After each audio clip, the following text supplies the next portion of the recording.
Okay, guys, you have finished your poster for the film festival.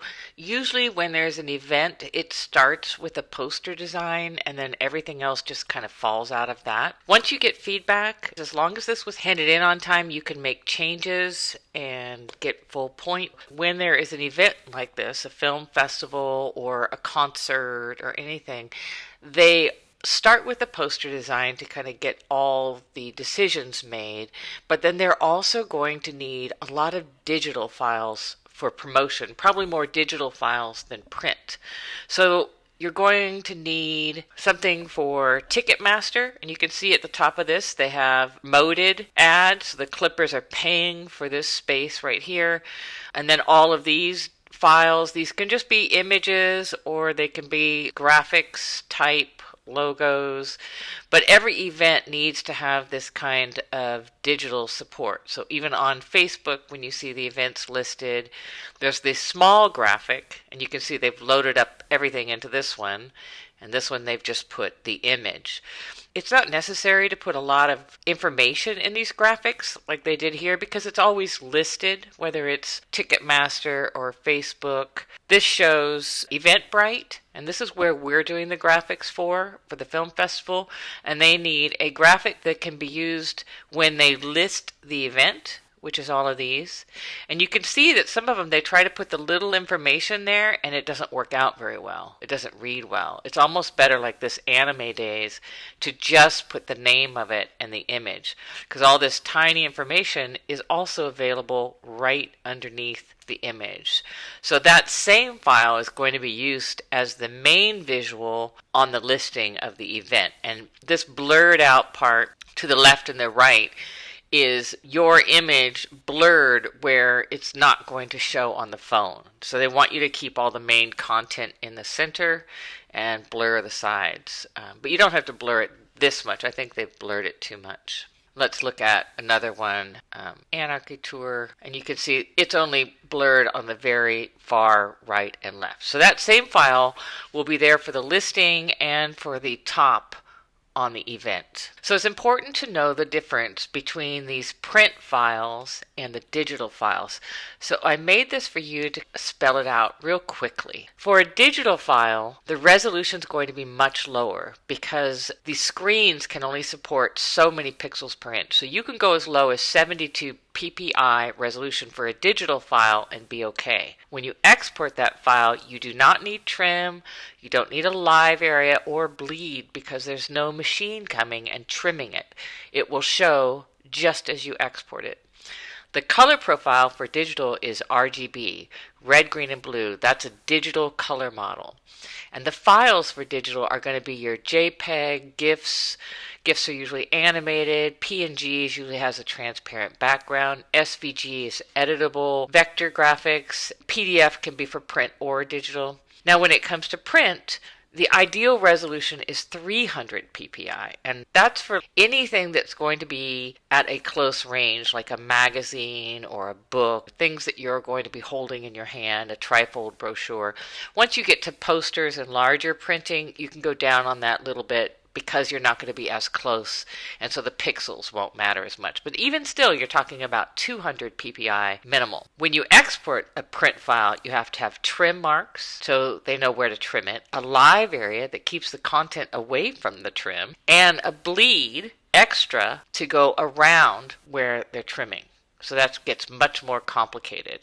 The color model on print is CMYK. So when you go to a print shop, they have rollers filled with ink that roll out cyan, magenta, yellow, and black. So the print model color is CMYK. The file types for that are a TIFF, EPS, or a PDF. These don't lose resolutions as much. They're not designed to be small files, and they hold all the information at a higher resolution. A lot of people think that InDesign is just for print, but it's not. We can totally do these digital files within InDesign, and I'm going to show you how. So let's start with the assignment specifics. Okay, so here is the assignment, and I pretty much have step-by-step of what you need to do and the specs. The most important part is once you've put together the file, I'm also going to have you mock it up in place, because when it comes to digital files, it isn't quite as easy as exporting a 9 by 12 poster or 8.5 by 11. Digital files get resized to fit some very small spaces. So when you're designing a file like this and exporting it for digital, it's kind of good to see how it gets used and what it looks like in this space, so that you don't make type too small and that everything's very quickly readable. So it can be pretty challenging. In addition to making the Eventbrite graphics, I want you to also make an image that could be used as an Instagram post or ad that they would run to sell tickets. So this ad is going to have a find tickets underneath the ad. So it doesn't need to say the website or anything like that. It just needs to say the date. It doesn't need to say Newport Beach because it says it in the name. So this is a square file, still the same RGB 72 PPI. And this one I want you to just share in the discussion, because I think it's good for you guys to see each other's work. So you don't have to mock this up. You're just going to post this here. Okay, so let's get started building these digital files. So here's our print poster file, but we want a new file for these digital ads. And the reason is that a digital file is different than a print. Keeping them in the same document wouldn't be very efficient. So I keep all my print files together. So if this poster, they wanted it also for the front of the program that they give out, I would do that in this file. I do all the print files in this document. But the digital files, I would keep them separate. So let's open a new document. And you can see at the very top here where they have print, web, and mobile. And look at the difference. So I'm on print, and it gives me all these standard print sizes, and it gives me 8.5 by 11 margins, and you can put in bleed. But what if I went to a mobile file and I want to do any one of these? It wouldn't matter which one you choose because you can also put in your size, but now it's giving me pixels and the document is set up as an RGB document. So it changes the setup. Now for our first ad, it's the Eventbrite ad, which is 2160 by 1080. And that's kind of the minimal size. They're really giving you a ratio of 2 to 1. And a lot of digital files will say that. So they'll say, we need this ad as a 2 to 1 ratio, which means it could be 2,000 pixels by 1,000 pixels or 4,000 pixels by 2,000 pixels. It doesn't matter so much the size as it does the proportion. So this is a 2 to 1, and this is the size that they're asking for, the minimal size. Now I want to put in 2 pages because we're also going to do that Instagram post here, since that's a digital file. Columns, we don't really need columns, but margins, remember margins are really about just organizing space and keeping an even amount around the edge. So I'm going to leave that there. We do not need any bleed around the edges. That's a crucial difference, remember, with digital. And so we'll create these. And there they are. We'll resize the second one when we get to it. First, let's just start with our Eventbrite ad. And you can see even the ruler is in pixels, everything's in pixels. And you can write in 8.5 by 11, but you actually have to put IN for inch because it is set up for digital. So what I'm going to do is I'm going to grab my poster, marquee over the whole thing, and say Command or Control C to copy it. And then I'm going to paste it onto this page with Command or Control V. And you can see it needs to be sized a little bit. And the most efficient way to do that here is with the power scale. So I'm going to hold Shift and Command first, or Shift and Control on PC, and then grab that outer circle and just get it in the ballpark. Because this is a promotion for an event on an event promoting site, they already have the details and they have a link to get tickets and all that. So in general, digital ads have less information because they have live links and such. So we're going to take off all these logos because they can list the sponsors there somewhere. And these won't hold up well when they get reduced anyways. We don't need the website because they have a link to buy tickets, and the date and the city are also in the listing on Eventbrite. So all we need is this. So the first thing I want to do is handle the background. However I lay this out, I know that my background should go the whole way. And you see I still extend it beyond, but you don't have to. It doesn't matter because when I export this, it will only have what's on the actual page. This is tricky going from a vertical layout to a horizontal layout. So I'm going to get rid of one of these. I'm going to lock my background. So I'm going to go to my layers, make a new layer. call it background. I'm going to delete that background and then say Control V, put that over there. And now I'm going to put that background underneath and lock it.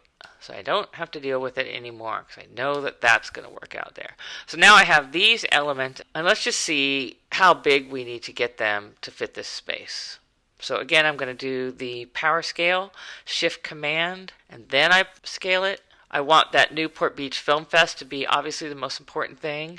It can bleed off the top. It doesn't matter. This is the kind of thing that I'll adjust. And of course it scaled my little film strip things, but that's okay. I'll fix those. So again, I'll go to W to preview this, see how it looks. I mean, I could also pull this off to the side, color this, and maybe the sun is off center over here. And maybe this type is here. Just keep in mind that when you have a horizontal layout like this, when you go onto Eventbrite with your phone, some of the side information is going to fall off. So you don't want to put anything too important on the sides. Otherwise, I might be more inclined to bring this off to the side and kind of not make it so centered. But with digital, you always have to keep in mind the phone and how that's going to look when it trims off the sides. Okay? So I'm going to work with this a little bit more. Okay, I have finished the Eventbrite layout. I got things all dialed in, and you can see how the name is really big, and that's important. When we mock these up, you're going to see how small that can go. So our second digital ad that we're going to do is the Instagram ad. So we need to change this size to a square, or 1,000 by 1,000 pixels. So if you go over here to the Page tool, you'll see that once you click on that, you have the measurements for your page right here, and you can just change them. 1,000 by 1,000. And now you have your Instagram post. Grab everything that was in your Eventbrite ad, hold the Alt or Option key, and bring this down here, and then start resizing it. On the Instagram ad, the one thing that is going to go on there is the date, because they don't list it on the ad. They only list where to get tickets. So I'm just going to grab that right off the poster that I made. And you got to make that type as big as you can also. Okay, I've got that all dialed in. So now what I'm going to do is I'm going to export both of these as a JPEG. Oh, I got to put my background on this other one. And I'm going to export them one at a time, because if this was what you were doing for this festival, you would have to send these out. So the Instagram ad is on page 2. What's likely to happen is that you have multiple pages. You have a square format, you have a horizontal format, you have a medium rectangle. You might have as much as 6 or 7 different digital sizes that you send out to different apps and platforms. And so you have to be able to send them out page by page. So I want to send out page 2. I'm going to put it at 72 dpi. My color is RGB. And now I want to export page 1, which is the Eventbrite ad. Eventbrite. That one is page 1 and the same specs, except for this color space we want to be RGB. I don't know why it changed, and 72 dpi. Okay, so here's what you need to do next, and this is where it gets a little bit tricky. I've made a mock-up file because I want you to put that graphic that you just made for Eventbrite in context so you can see what you need to watch for with digital files. So all I have to do is place it here. And it should fit the center area. And the sides, what they would do is blur some of your ad or something, because they don't want any important information on that side, so that when someone looks at this on their phone. And you can see that the information is under the graphic, and there's going to be even more than that. I just grabbed this particular section, but it has the date, and it'll have the location and all of that. And then I want you to put one here, and this is on the listing. So when it shows, if you do a search for film festivals, a bunch of them will come up and it'll be like that. So do you see like how small that type goes? And there's no way you could have squeezed in a date there. And why would you when it's listed? So a lot of times that's the case. And then one more listing is when you have all the events listed for either the city you live in or that day or something like that. So this has events in Huntington Beach where I live. Remember, hold the shift key when you're sizing. Okay. So now you not only see how does that graphically hold up next to the other ones, and you can see how these are unsuccessful. Even this Swiftie tribute party, look at the type. You can't read any of that. None of that's readable, and it doesn't need to be because they have all the event information below it. So in this particular case, this one for the Film Fest stands out the best because it's simple. This anime, they do it also, but this is the one where they blurred more into the sides than they should have. Okay, so you're going to mock up your graphic in all three of those. And this you're going to export as a PDF. That way all 3 pages will be in one file, so it'll be a little bit easier for me to look through. So we'll call it mockups. All pages, you don't need any marker bleed. This is a presentation file. I just want to look through and see how your ad appears in the context of the Eventbrite page, which is really important. And so this is what I'll be looking at. Not only your graphic, did you size it well within this new horizontal space without you losing the integrity? And also, how does it stand out? How does it look when it's small like this? This same graphic would be for all 3. So that's the challenge of digital files as opposed to print files. You're going to hand that in here. This is the Eventbrite file. The other thing you're going to do is you're going to share your Instagram post. This one won't go in a discussion, but I do want you to share your files just so you guys can see what each of you did to solve this digital dilemma of changing the proportions from a 9x12 poster to a perfect square that's digital. So that you're going to hand in here. Share your Instagram Film Festival post. And there's my example. And remember, on this Instagram, they're going to have the link to buy the tickets and the other information. It's just important to put the date there. And that type shouldn't be too small. Okay, so I hope that makes sense. Understanding the leap from print files to digital files. This is the end of this project this week. We'll start something new next week. All right, good luck.